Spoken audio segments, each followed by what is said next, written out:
HP. Alors dans ce nouvel article, en fait, je vous parle de comment choisir ces couleurs et je vous propose des outils que vous voyez ici. Donc parce que ce que je voulais faire en fait dans cette vidéo, c'est vous les présenter ces outils et donc on va commencer. ColorMind permet alors c'est ce que j'ai fait quand j'ai testé juste avant, permet de télécharger une image.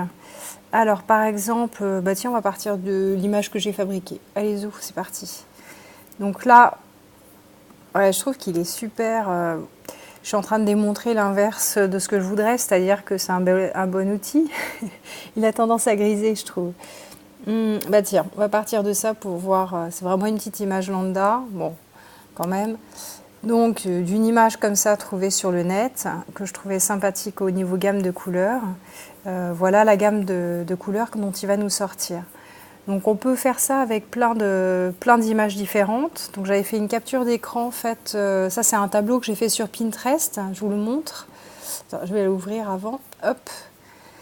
Et puis d'ailleurs, on aurait très bien pu faire, par exemple en partant d'elle, se dire que bah voilà, ça nous plaît bien, et que cette image-là, on aimerait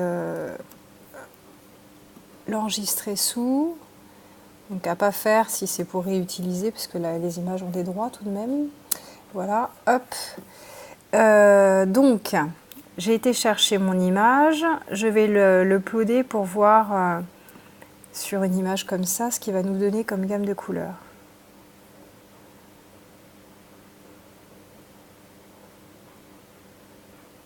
Il est un peu plus long.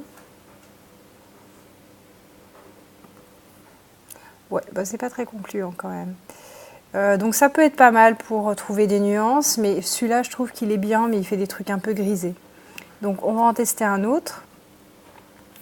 Alors lui, le souci c'est qu'il prend pas, il faut des images, voilà, on va repartir exactement de la même image. Tout simplement en fait j'ai été téléchargée parce que mon outil tout simplement, cet outil-là ne permet pas de télécharger des PNG. Alors, il fonctionne un peu différemment des autres. Je ne sais pas si vous avez vu en fait, il définit ses couleurs par rapport à des petits ronds colorés. Donc c'est assez sympa parce que ça vous permet vous de piquer dans votre composition, dans votre image, exactement les nuances qui vous intéressent. Donc là, par exemple, il m'a pris dans les verts, mais moi, je trouve que c'est peut-être plus un vert foncé comme ça que je voudrais, ou non, ce vert-là, voilà. Et là, c'est pas du tout une couleur qui m'intéresse, je vais plutôt partir sur un jaune, ou un jaune doré, voire peut-être pour avoir quelque chose de plus vif. Ouais, voilà. Hop, et là, plutôt partir sur un rose. Voilà, ça fait déjà une belle gamme de couleurs. Il n'y a que la première qui ne me plaît pas. Donc je vais plutôt partir vers un petit gris comme ça. Un marron, ça pourrait être sympa. Quelque chose d'assez grisé. Alors on peut chercher sur une couleur, on peut chercher longtemps. Hein. Parce que vous aimez une ambiance colorée, mais sans savoir exactement quelle est la nuance que vous recherchez. Et donc, dans cette image, il faut un peu flâner et trouver ce qui vous convient. Donc voilà, on va dire que je suis partie sur cette gamme-là. Donc, il vous a... Je vais vous le montrer. Voilà, donc il nous a, et je trouve ça assez sympa comme présentation, ce que ça fait. Il nous a donc fait ce qu'il appelle un collage, c'est-à-dire il prend votre image et il vous crée une gamme de couleurs.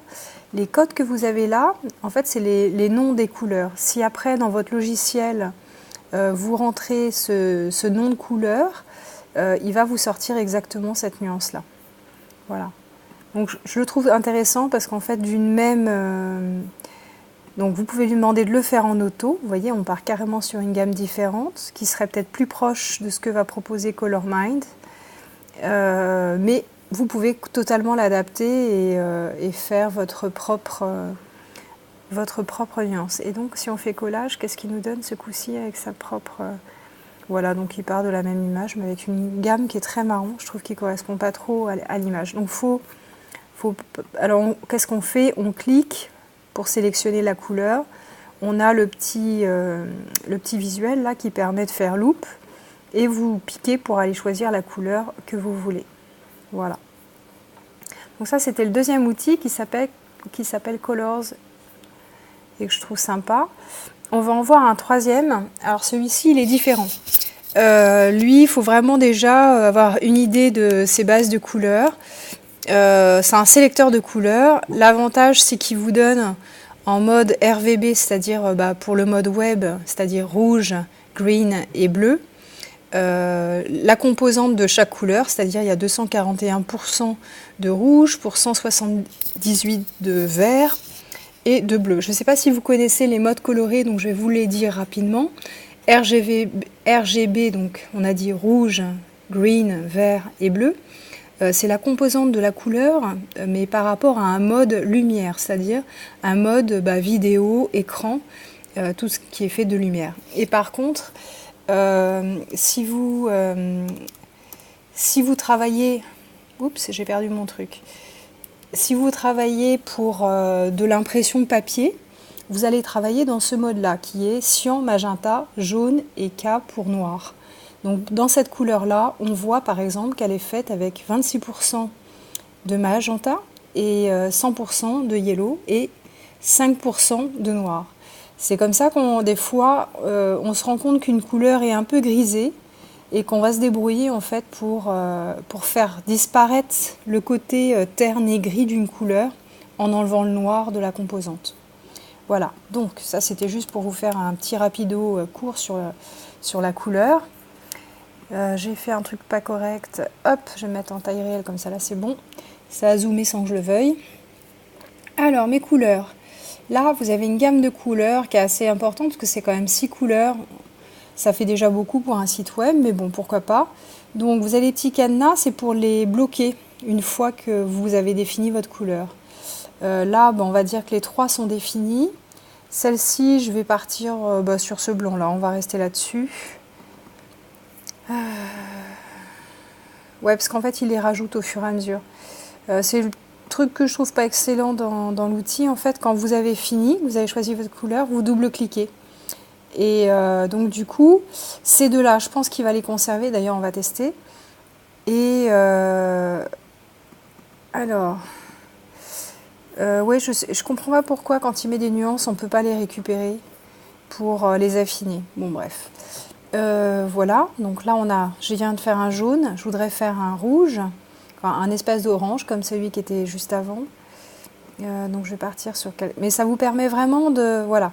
Là, vous pouvez dire que c'est une couleur qui va plus vers le rouge ou vers le jaune, donc d'affiner le fameux orange que vous cherchez. Et là, vous allez pouvoir aller vers le blanc, c'est-à-dire la lumière, et le noir, donc dans cette nuance-là, où vous allez avoir plus ou moins une couleur pastel ou une couleur qui va être foncée. Voilà, c'est comme ça qu'il faut l'utiliser. Donc là, on va dire que c'est bon. Hop. Donc ces deux couleurs-là, je vais les booker. Donc je les ferme. Et je vais essayer de m'en faire deux autres. Le vert est pas mal. Je vais plutôt me faire un truc un peu sombre.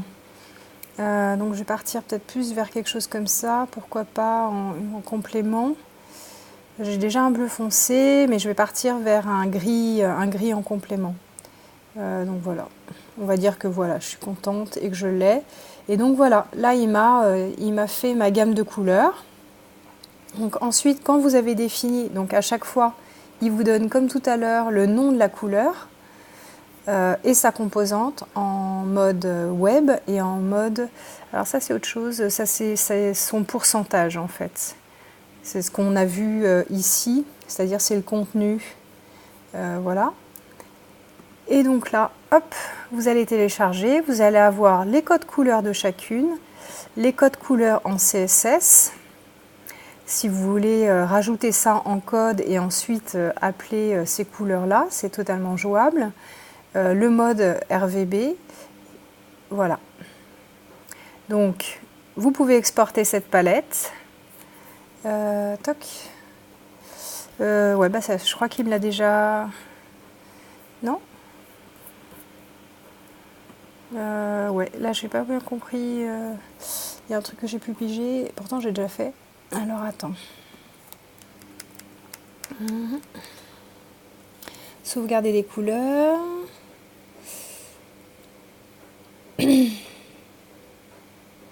Exporter votre palette.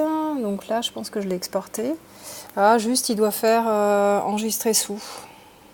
Ouais, je pensais qu'il y avait mieux. Je pensais que ça téléchargeait. Toc.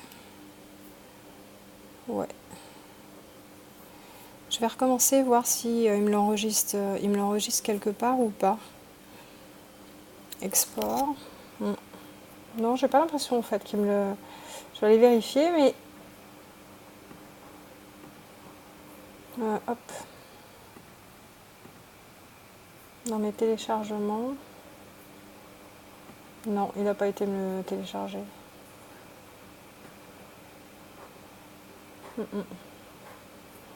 Bon. Donc a priori, non. Donc en gros, il faut le télécharger à la main, quoi. C'est pas très intelligent. Bon, bref, voilà. Et le dernier c'est Color Hunt. Alors ça, c'est pour si vous voulez trouver des palettes déjà faites, donc par les plus en vogue, les plus populaires, etc. Ça peut peut-être vous démarrer une idée de piste pour trouver vos couleurs. Ne pas hésiter aussi, hein, il y a un site qui est très sympa, bon, c'est tout en harmonie colorée, mais c'est pourquoi pas pour démarrer, pour chercher. Donc par exemple, vous pensez que vous allez plus partir vers des bleus, donc vous sélectionnez une palette de bleus, donc là c'est Design Seed, et ça va vous proposer en fait des gammes, donc une image toujours associée avec des gammes. Et là vous envoyez toujours plusieurs sur des thèmes différents, ou pareil, on va vous donner les codes des couleurs, voilà.